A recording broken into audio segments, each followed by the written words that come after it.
வணக்கம் நண்பர்களே. இன்று நாம் ஈர்ப்பு விதியை பார்ப்போம். ஈர்ப்பு விதி என்பது நாம் எதை கொடுக்கிறோமோ அதையே பெறுகிறோம். We get what we give.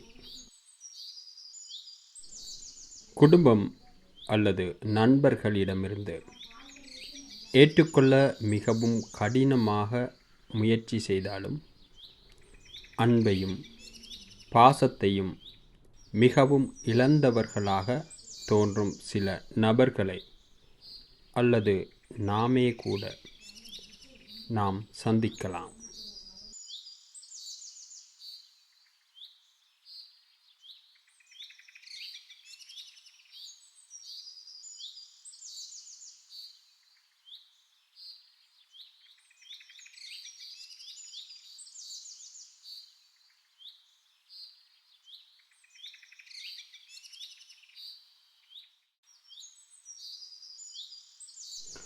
அவர்கள் அனைவரையும் கவனித்துக் கொள்கின்றார்கள், ஆனால் பெரும்பாலும் கவனிக்கப்படாமல் விடுகின்றார்கள்.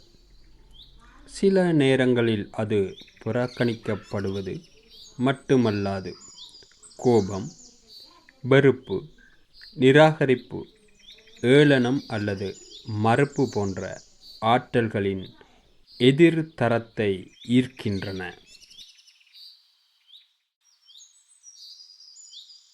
நாம் கடுமையான சுய அன்பின் பற்றாக்குறை அல்லது குறைந்த மரியாதையை அனுபவிக்கும்போது இது நிகழ்கிறது. அத்தகைய அதிர்வுகளை வெளிப்படுத்துவதன் மூலம் மற்றவர்களிடமிருந்து அன்பு மற்றும் மரியாதை இல்லாததை அனுபவிக்கின்றோம் அல்லது ஈர்க்கிறோம். ஏனென்றால் நாம் கொடுக்கும் அதே ஆற்றலை பெறுகிறோம்.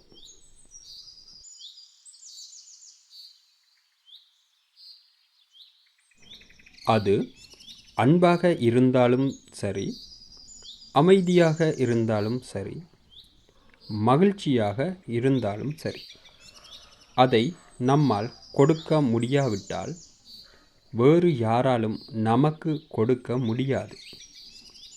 இது அனைத்தும் நம்மிடமிருந்து தொடங்கி உள்ளேயும் வெளியேயும் செல்கிறது.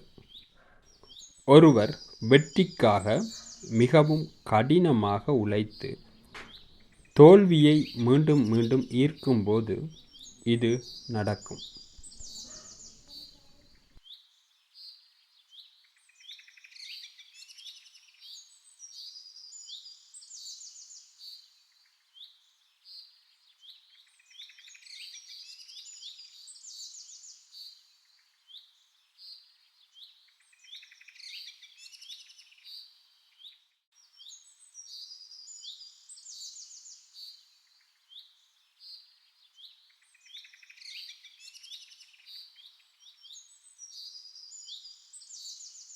இது நமது நுட்பமான ஆற்றலின் தரத்துடன் நேரடியாக தொடர்புடையது.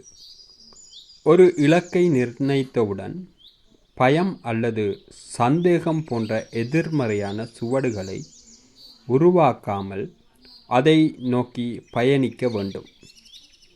வெற்றி பெற என்ன தேவையோ அதைவிட தோல்வி பயத்தால் அடிக்கடி தோல்வி அடைகிறோம்.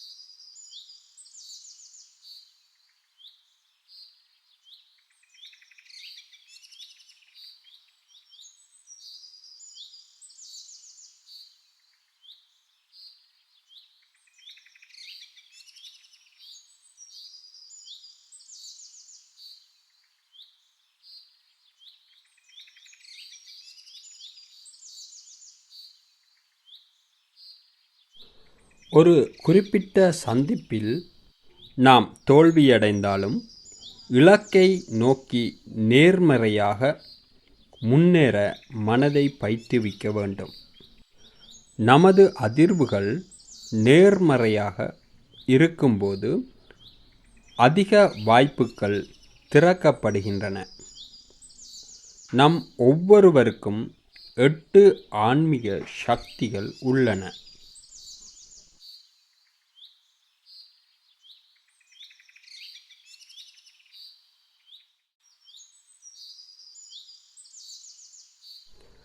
தியானம் மற்றும் வழக்கமான ஆன்மீக ஆய்வுகள் மூலம் நாம் சுயத்தை ஏற்றுக்கொள்ளும் சக்தியை அதிகரிக்க வேண்டும். மக்கள் நம்மை பற்றி என்ன நினைக்கின்றார்கள் என்பது முக்கியமல்ல. நம்மை பற்றி நாம் என்ன நினைக்கின்றோமோ அதுவே அனைத்தையும் குறிக்கிறது.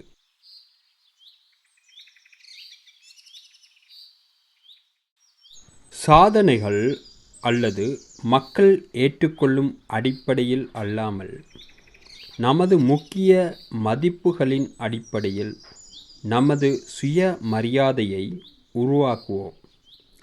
அதேபோன்று நாம் எதிர்கொள்ளும் சக்தியை அதிகரிக்க வேண்டும். இதனால் நமது ஆற்றல்கள் பயம் மற்றும் சுய சந்தேகத்திற்கு அப்பாற்பட்டது.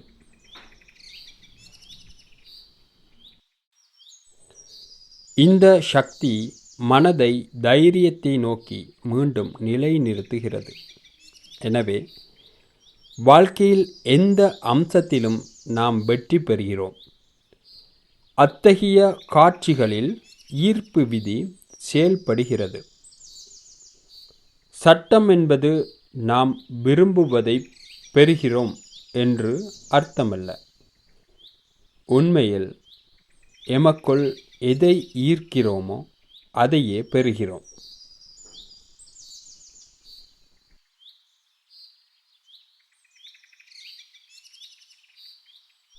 நமது எண்ணங்கள் மற்றும் வார்த்தைகள், நாம் என்னவாக இருக்கிறோம், இவை பிரபஞ்சத்தின் அதிர்வுகளுடன் இணைகின்றன மற்றும் நாம் அவற்றையே திரும்ப பெறுகிறோம்.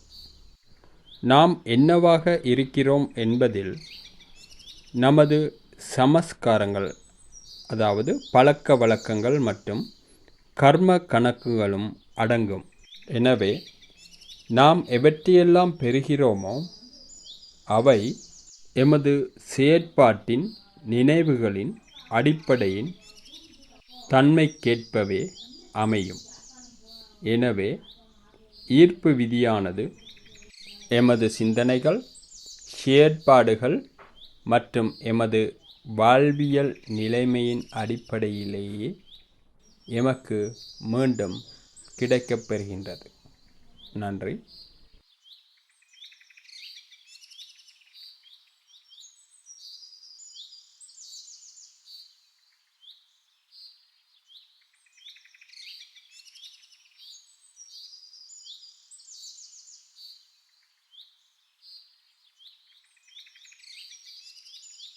தாங்கள் இந்த வீடியோவை பார்த்து பயனடைந்தீர்கள் என்றால் லைக் செய்யவும், உங்கள் கருத்துக்களை கீழே பகிரவும், மேலும் இப்போதே சப்ஸ்கிரைப் செய்யுங்கள். நன்றி. உங்கள் அர்ஜுன்.